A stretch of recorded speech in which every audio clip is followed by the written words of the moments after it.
Just like when shame dies, when stories are told in safe places, when we get visible, there's a high degree of inherent accountability. When I know I'm going to see my trainer every Monday, I'm thinking more about those calories and the stuff I'm putting in my tracker, or did I do my workouts, right? Visibility just adds something. Brothers, welcome to today's episode of the Recovered Dad podcast. We are your hosts. My name is Matthew Sinkovitz. This is my esteemed colleague and co-host, Yaden Smith. Yaden, welcome, brother. Good to have you here today. What's up, Matt? It is a very different temperature from what I see. You're wearing like 3 layers and a hat, and I'm in a t-shirt. Yeah, it's been wild swings around here. Last week we were down in the single digits, and just earlier this week it's starting to feel like spring's peeking around the corner here. So it's 71 degrees outside here in Somerville. I'm not sure what we're looking at here today. But I can tell you this: as I look out my window, we're at 40 degrees here today. As I look out my window, it's gray and cloudy, but it's like we're getting rain instead of snow. And I've been looking forward to the rainy spring days, man, personally. Coming soon. Yes, sir. Yes, sir. Well, what do we have going on this week for man? We got this theme of practical and tactical here today.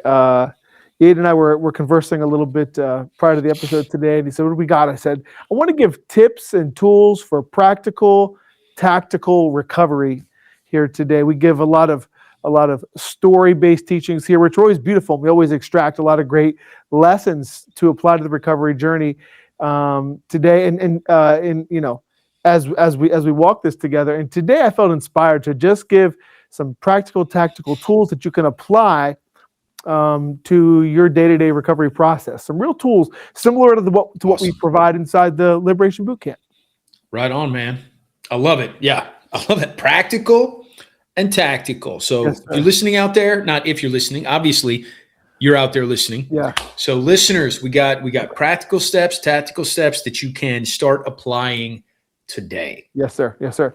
So we think about, like, for our men that come into the boot camp, like we love to give structures and systems, right? Because like there's like the theory and there's the philosophy to recovery, but then there's the stuff that you need when the rubber meets the road. I'm like, all right, how do I really navigate an urge or an impulse or an area of weakness or an area of vulnerability in my recovery? So men come into the community, we've got stuff like the 4-rack formula, tools, and right? Yep. We've got the 2x2 rule, we've got, the trackers, and we've got, that kind of framework. So that's going to be the essence of what we're offering here today. And I want to give something that's going to support with the problem that we encounter here, and that has to do with the idea that just like food, and another one for me, money, it's one of these areas that it's easy to hide.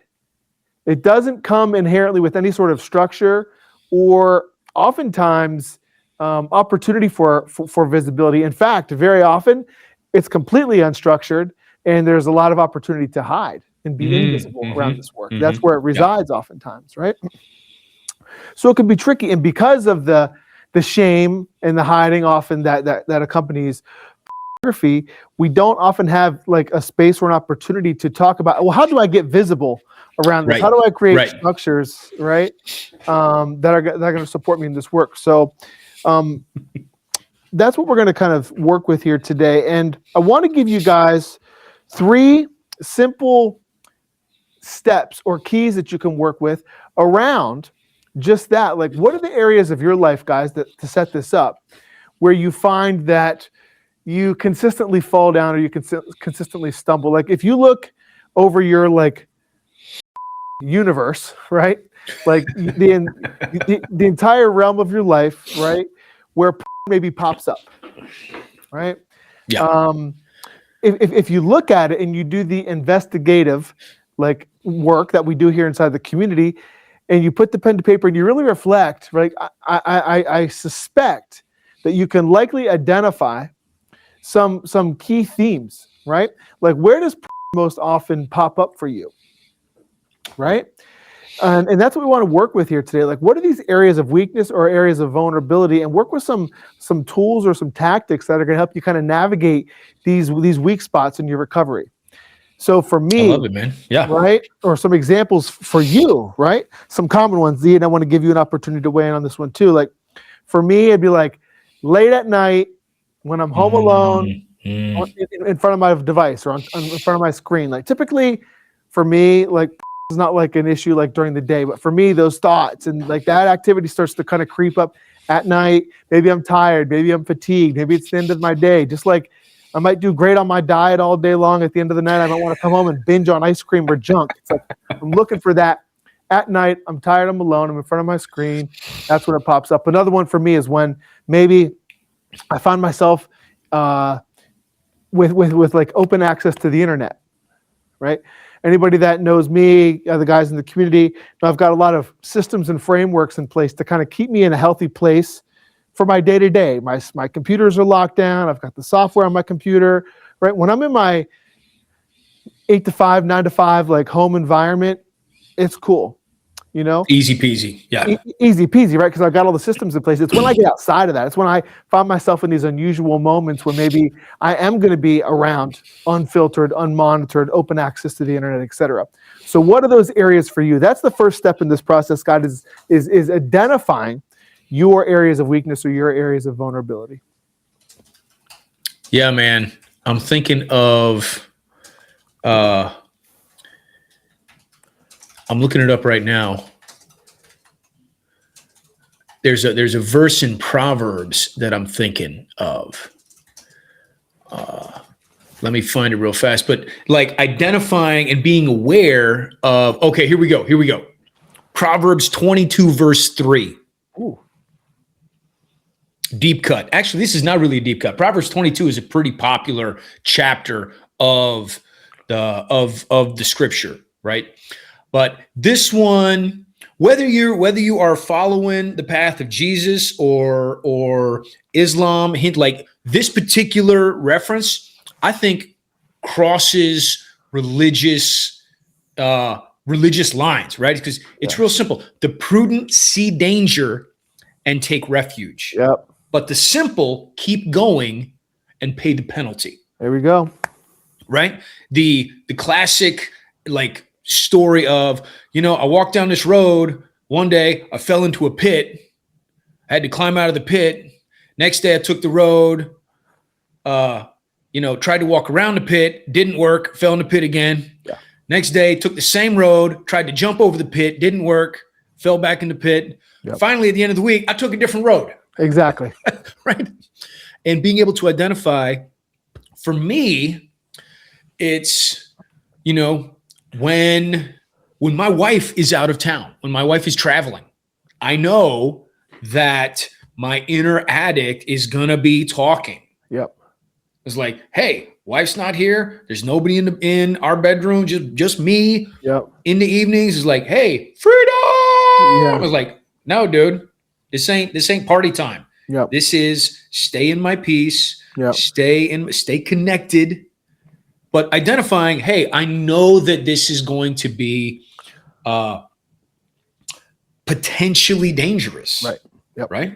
Yep. Yeah. When I'm on a Zoom call. Right. Yeah. It doesn't really occur to me. Right. Exactly. I would say ever, but it doesn't occur to me hardly ever. Every now and then I've had this intrusive thought. I'm like, what was that thought? What no, leave me alone, man. I'm on a call. Yeah. Right.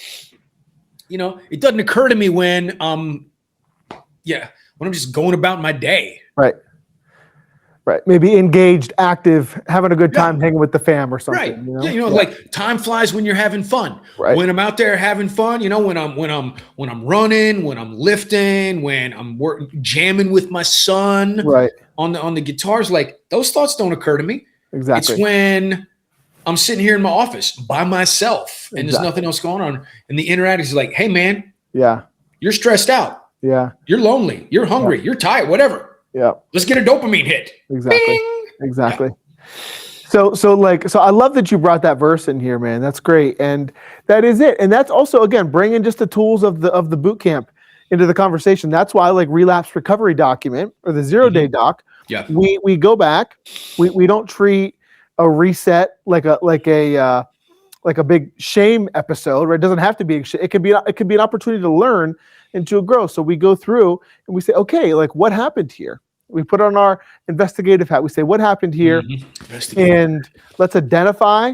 Here's the hat. Yaden's got the hat on. Now I got my investigator's hat on. Right.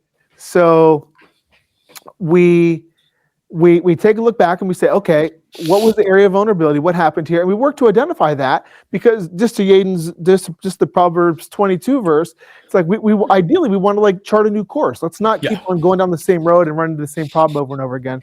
How do we put something in place that's going to support us, right? So the wise are prudent, and so that's what we do. So we want to identify that, right? Okay, good. So to Yaden's Bible verse point, and this was not planned, gentlemen and any ladies out there, right? But number 2 is like, so what is the course correction? Number 2, what's the course of action? What's the tool you can employ? What's the strategy you can employ? What's the course correction you can employ? And what I want you guys to think about here is, how do I get visible, and how do I create structure, right? What is my system going to be for this, right? Again, I started the episode off by talking about how, this is like inherently one of those areas where no structure really exists. We have to create it, right? We have to create structure. We have to. There's no, you don't open your manual of life. Don't go to the appendix and like urge. Oh, page 395. Exactly. Like, oh, what do I do? Right. Exactly. And everyone's situation is going to be a little different. So you get to get creative for yourself, and you get to say, okay, like, what is the situation? And 2 questions. 1, how do I get visible? So how do I get visible might be, I check in with a friend, with an accountability partner, right? Ideally, if you're a member of the community, like the Purpose Community and Liberation Boot Camp, you check in with the community, which is what I do, right? When I'm going to be in one of these classic moments. For me, there's times periodically throughout the week when I do have open access to the internet. I just can't get around it. I'm in a work environment, and it's just the case. Like, I got to make sure I check those in. Right? Because I'm doing fine. I'm doing fine, like maybe during the day, but whenever it gets late and I'm tired and stressed out and fatigued, just like Yaden said, that's when those thoughts start creeping in. So I know that's going to happen. So I need to, when I'm feeling good, when I'm feeling fresh, I need to check that in and get visible. Right? Yeah. So 1, how do I get visible? Maybe your visibility looks something like some accountability software.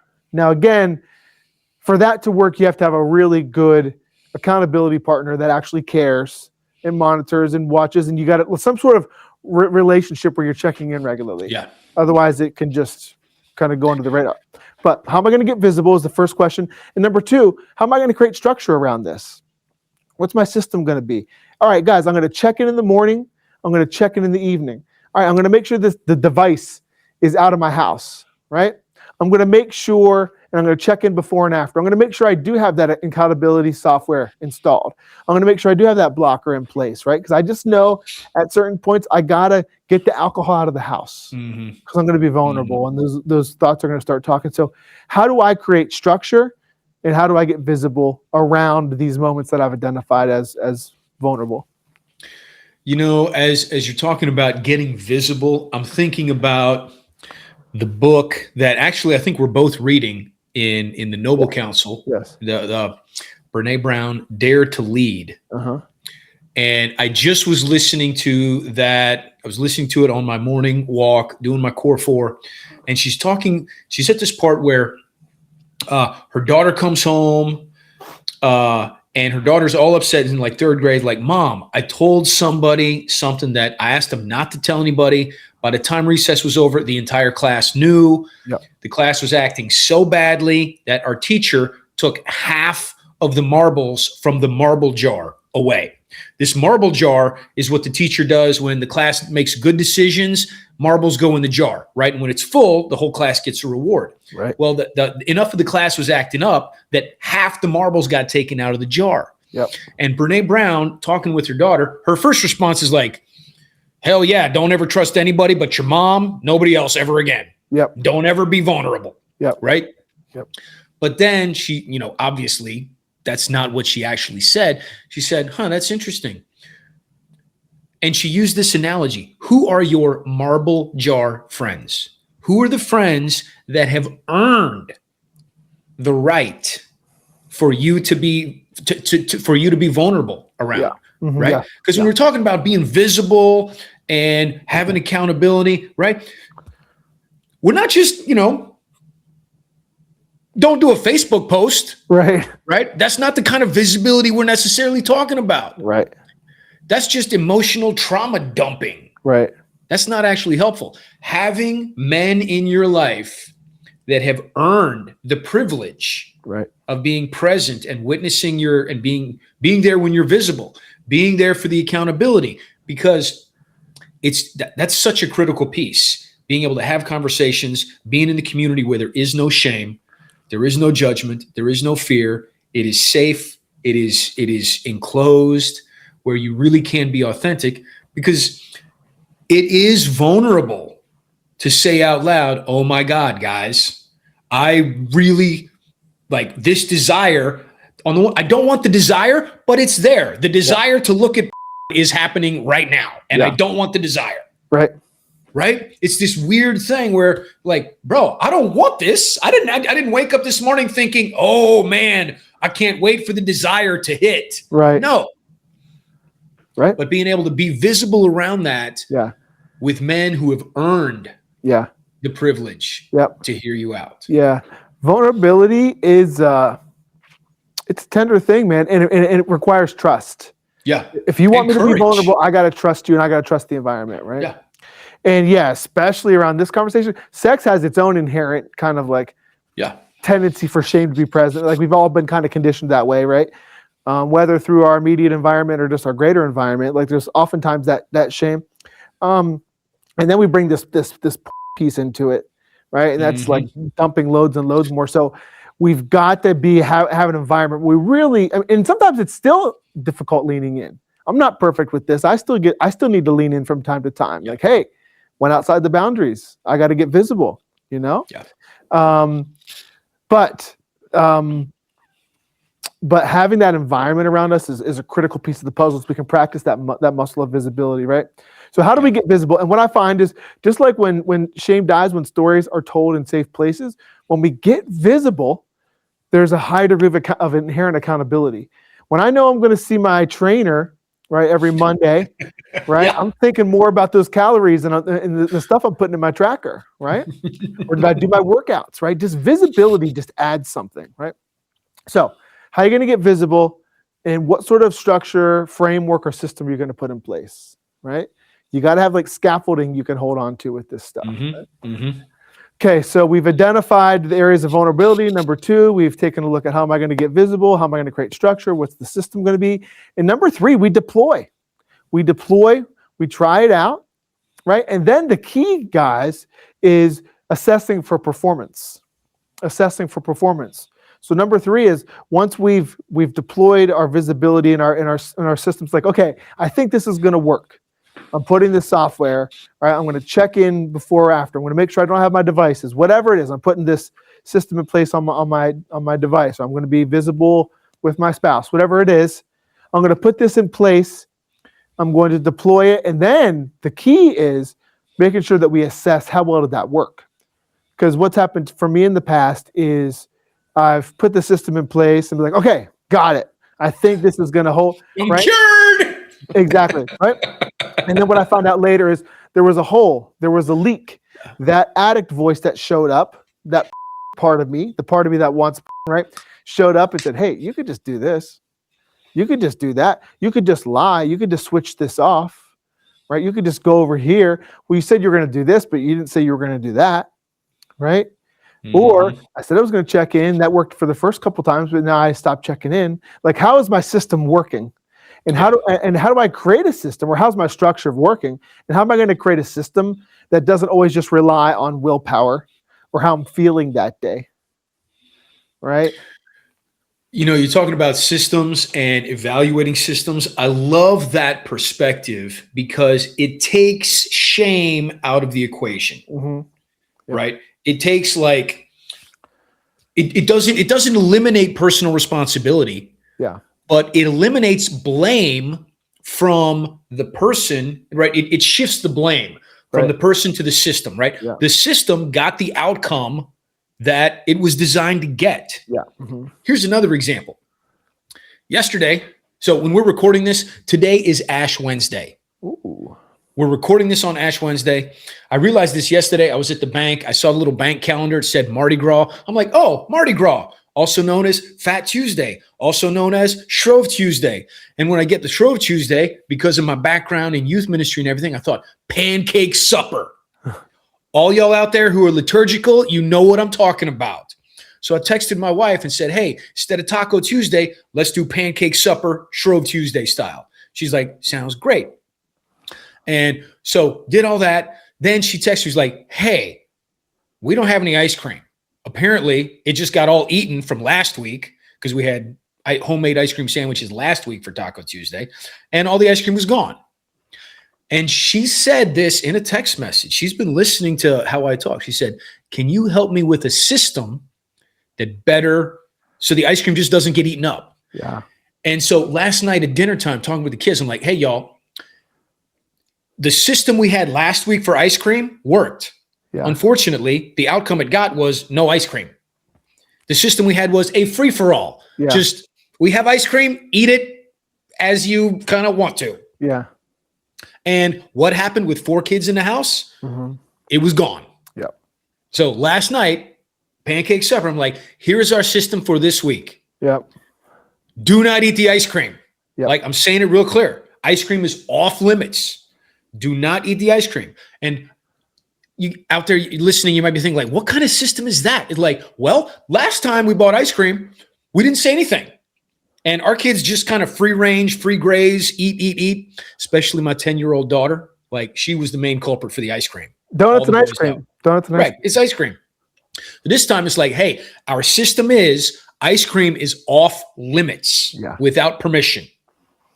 And next week, we're going to see how that goes. Yep. And if the ice cream is gone, and be like, okay, well, asking for permission didn't, right? It's like, it's ice cream. I get it. Yep.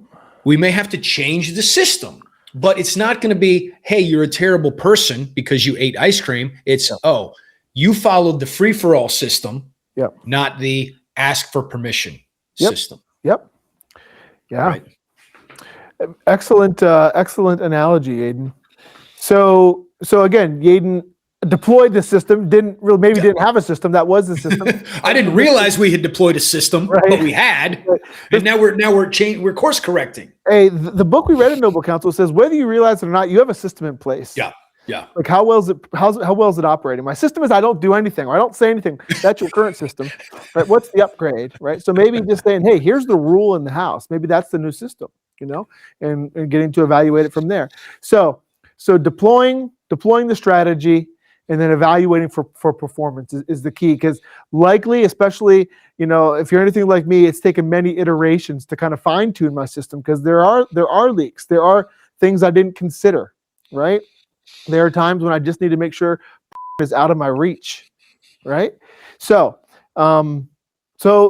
that's the system, if you will, guys, right? So that is the system. Number one, identifying your areas of weakness, your areas of vulnerability. When am I most susceptible? Number two, how am I going to create structure and visibility around that? Number three, I'm going to deploy it and I'm going to assess for performance, just like any system, right? That exists, whether it's a car or something that operates in your life, right? Because to bring it back to the beginning of the conversation here today, guys, again, just like food is one of these things that there aren't always rules around, right? We have a tendency to hide. It's one of these areas of our lives where it's easy to be invisible. And if we want structure, we want to bring this area of our life to order, then we've got to bring order to it. We've got to bring systems and structure to it. And that's my word, and I'm sticking to it. When we think about it, like with this visibility, systems, analyze what happens, right? Identify the vulnerability, creating the visibility and structure, deploy and refine. It really, I think, drives the point home that we talk about a lot, that it really is not a problem, right, that fathers face. It's a pain problem. Yeah. Is the pill that fathers take to manage the pain. Absolutely. Right? Because you're sitting there in pain, emotional pain, mental anguish, right? Whether it's the classic dad story of unwanted, undesired, unappreciated, taken for granted, that. Right.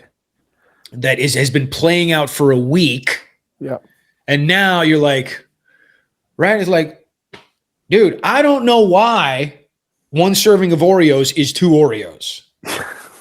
But dads out there, y'all know that's nonsense. Yeah. One serving of Oreos is like 1 row in the bag. Let's be honest. That's the real life serving size. Right. And getting that dopamine hit, whether it's food as the pain pill, whether it's, hub as the pain pills, like that dopamine hit really, it almost works to manage that pain. Yep. So, but we feel worse afterwards. It's like, I should not have eaten the entire bag of Doritos. Right. Exactly. Exactly. Momentarily. My uncle used to say with food, a moment on the lips, a lifetime on the hips. I'm like, that's it. Yeah. That's it. Dude. So, brothers, thanks for tuning in. I hope you found this conversation helpful. If you are looking for more support, visibility, accountability, support in identifying these areas of weakness and vulnerability in your life, just so happens we have something for you. We got the Liberation Boot Camp. We've got a community of men who are showing up, who are doing this work, who are getting visible, who are doing the deep dive investigation, who are putting the systems in place, and we'd love to have a conversation with you about that and support you. Taking a look at maybe the boot camp's the fit for you. Either way, we invite you to head on over to to recovereddad.com, recovereddad.com, where you can learn about the boot camp. You can also get a free download of the Father's Freedom Framework, which is a free resource we have to kind of help you walk through the urge to use a really tactical guide, back to tools and tactics that we love working with here in the community. I know Yaden's found a lot of usefulness out of it, so I hope you do too. It's our free gift to you. Brothers, fathers, you don't win by being stronger in secret. You win by being visible on purpose. Woo! Beautiful. Love y'all. Peace. Peace. Power. Noble men. Thanks, guys. Bye-bye.